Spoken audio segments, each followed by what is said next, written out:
एक dance competition हो रहा है, चार जो कंटेस्टेंट्स है ना, चारों एक जैसा डांस करते हैं टेक्निक वाइज, एक जैसा सीखे हुए हैं, एक ही गुरु से सीखे हुए हैं और बिल्कुल चार फाइनलिस्ट हैं।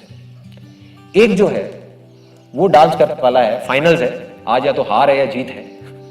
एक जो पहला वाला है वो डांस करने वाला है जजेस को खुश करने के लिए और ऑडियंस को खुश करने के लिए। उसका यही मकसद है कि किसी तरह से जजेस को खुश कर दूं, ऑडियंस को खुश कर दूं, जीत जाएगा, जीत जाऊंगा। उसके चारों तरफ क्या होंगी? दीवारें होंगी, होंगी होंगी ना। और वो दीवारें किस चीज की होंगी? जरा अपने आप को सिचुएशन में डाल के देखो, किस चीज की दीवारें होंगी? डर की दीवारें, कि अगर जजेस खुश नहीं हुए तो क्या होगा, ऑडियंस खुश नहीं हुई तो क्या होगा, हार जाऊंगा, मैं तो जमीन पे चला जाऊंगा, वापस से उसी दुनिया में चला जाऊंगा जहां से मैं ट्रैवल करते करते 1 साल लगा करके यहां तक पहुंचा हूं, वापस वहीं गिर जाऊंगा, उसी खाई में पहुंच जाऊंगा। मतलब इतना ऊपर तो आ गया, लेकिन डर भी उतना ही बड़ा है, दीवारें उतनी बड़ी हैं चारों तरफ। दूसरा आदमी वो आज परफॉर्म करने वाला है अपने बाकी के जो कंटेस्टेंट्स हैं उनको हराने के लिए और उनसे जीतने के लिए। उसके चारों तरफ क्या होंगे? दीवारें होंगी, दीवारें होंगी। वो उनको हराने के लिए डांस करना चाहता है, उनसे जीतने के लिए डांस करना चाहता है। मतलब अगर उसका पोटेंशियल 100 है और सामने वाले का 10 है तो उसका बेंचमार्क 10 है, 100 नहीं है। उसको 10 को बीट करना है, लेकिन अब उस 10 को भी बीट करने के लिए उसके चारों तरफ दीवारें खड़ी हुई हैं कि मैं 10 को भी नहीं बीट कर पाया तो क्या होगा, मैं 9 पे अटक गया तो क्या होगा, 5 पे अटक गया तो क्या होगा, तो क्या होगा उसका, अटक गया। दीवारें दीवारें, अंधेरे में नाचने वाला है वो। तीसरा आदमी जो तीसरा फाइनलिस्ट है वो डांस करने वाला है, उसको कोई फर्क नहीं पड़ता जजेस का, उसको कोई फर्क नहीं पड़ता ऑडियंस का, उसको कोई फर्क नहीं पड़ता बाकी कंटेस्टेंट्स का, लेकिन उसको फर्क पड़ता है अपनी लास्ट परफॉर्मेंस का। सेमीफाइनल्स में जो उसने करी थी उसके हिसाब से उसकी बेस्ट परफॉर्मेंस थी, उसके हिसाब से वो परफॉर्मेंस उसने बचा के रखी हुई थी, लेकिन सेमीफाइनल्स में उसने कर दी, उसका बेस्ट डांस उसने कर दिया। तो अब उसको आज नाचना है अपनी उस परफॉर्मेंस को पीछे छोड़ने के लिए, मतलब कि उसको उससे बेटर परफॉर्म करना है। क्या है उसके चारों तरफ? दीवारें, दीवारें। किस चीज की दीवारें हैं? डर की दीवारें, कि अगर मैं अपने उस सेमीफाइनल की परफॉर्मेंस से बेटर परफॉर्म नहीं कर पाया तो क्या होगा, गया, गिरा वापस से जाकर के उसी दुनिया में, वापस से जहां कोई नहीं जाना चाहता। चौथा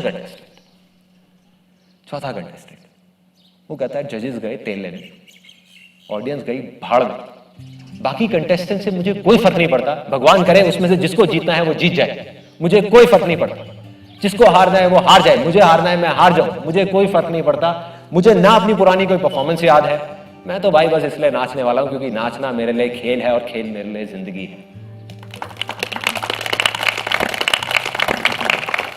मैं आज नाचने वाला हूं सिर्फ और सिर्फ अपने लिए, अपनी खुशी के लिए, और मैं जब नाचूंगा मुझे कोई परवाह नहीं है आसपास में कौन बैठा है कौन नहीं बैठा, कौन जीतेगा, कोई दीवारें हैं उसके आसपास में?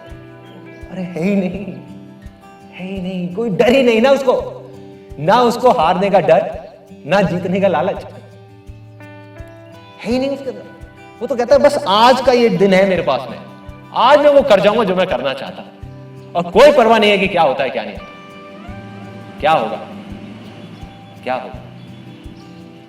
अब आप ध्यान से देखो, ये जो बच्चे हैं ना, ये छुपे हुए हैं हमारे में से कहीं, ये मत समझो ये कोई दूसरे प्लेनेट से आए हैं। ये किसी डांस कंपटीशन में आपको देख सकते हैं, किसी जगह पे आपको देख सकते हैं, किसी क्रिकेट में आपको देख सकते हैं, एक्टिंग में आपको देख सकते हैं। एक एक्टर है जो खुद की एक्टिंग को बीट करने के लिए लगा हुआ है, 20 साल हो गए अपनी एक्टिंग को ही नहीं बीट कर पा रहा, लगा हुआ है, या किसी और को बीट करने की कोशिश कर रहा है, या किसी को खुश करने की कोशिश कर रहा है। एक एक्टर है वो सिर्फ एक्टिंग कर रहा है, तो कोई परवाह नहीं है। तो कौन जीतेगा इंडिया? तो जो नहीं जीतना चाहता वही जीतेगा। You will be unstoppable. आप जिस भी फील्ड में होगे, जो भी कर रहे होगे, यू विल बी अनस्टॉपेबल। किसी भी फील्ड में आप उठा करके देखोगे आपको 3 तरह के लोग मिलेंगे। एक वो जो फेलियर्स है, उनमें डर सबसे ज्यादा है, सबसे ज्यादा है, क्योंकि वो डरे हुए हैं कि हम आगे नहीं बढ़ पाए तो क्या होगा, नहीं बढ़ पाए, वो ये नहीं समझ पा रहे हैं हम अपने डर की वजह से नहीं बढ़ पा रहे। अगर किसी तरीके से डर को हटा दिया जाए तो हम आगे बढ़ जाएंगे। एक वो जो मीडियोकर है, एक वो जो अनस्टॉपेबल है।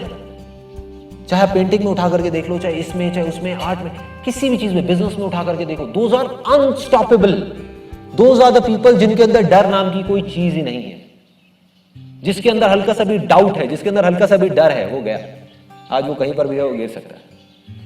देखो क्या होता है ना, आज आप दीवार के इस तरफ खड़े हो, मैं इस तरफ खड़ा हूं, बस इतना सा फर्क है। एक ना एक दिन आप इस दीवार के इस तरफ आओगे, तब आप आकर के देखोगे उन सब चीजों को जिस चीज के बारे में मैं आपको बता रहा हूं। मतलब हमको लगता है कि जिस आदमी के पास में जितनी सक्सेस है, जितना पैसा है, वो उतना ही खुश है। अगर ऐसा होता तो आज सबसे ज्यादा खुश लोग यूएस में होते, जहां हम इंडिया के लिए रोते रहते हैं ना कि इंडिया में ये प्रॉब्लम है, वो प्रॉब्लम है, वो प्रॉब्लम है। अच्छा, ये सारी प्रॉब्लम्स ठीक हो जाए तो हम खुश हो जाएंगे। यूएस में तो नहीं है, वहां इतने दुखी क्यों है लोग? टैक्मी इन सीढ़ियों पर चढ़ने से कुछ नहीं होने वाला। चाहे हमारी कंट्री है वो आगे बढ़े, चाहे हम एज अ पर्सन आगे बढ़ते चले जाएं, बढ़ते चले जाएं, बढ़ते चले जाएं, जब तक वो डर हमारे अंदर से नहीं जाएगा तब तक कुछ नहीं होने वाला। आप किसी भी लेवल पे, चाहे आप नीचे हो चाहे ऊपर, मतलब ये लेवल्स को ही छोड़ना होगा। Then you will get something which is beyond imagination. Then you will reach a state जहां पर आपके पास सब कुछ होगा बट कोई लेवल नहीं। आज मेरे पास सब कुछ है लेकिन उसको खोने का डर नहीं।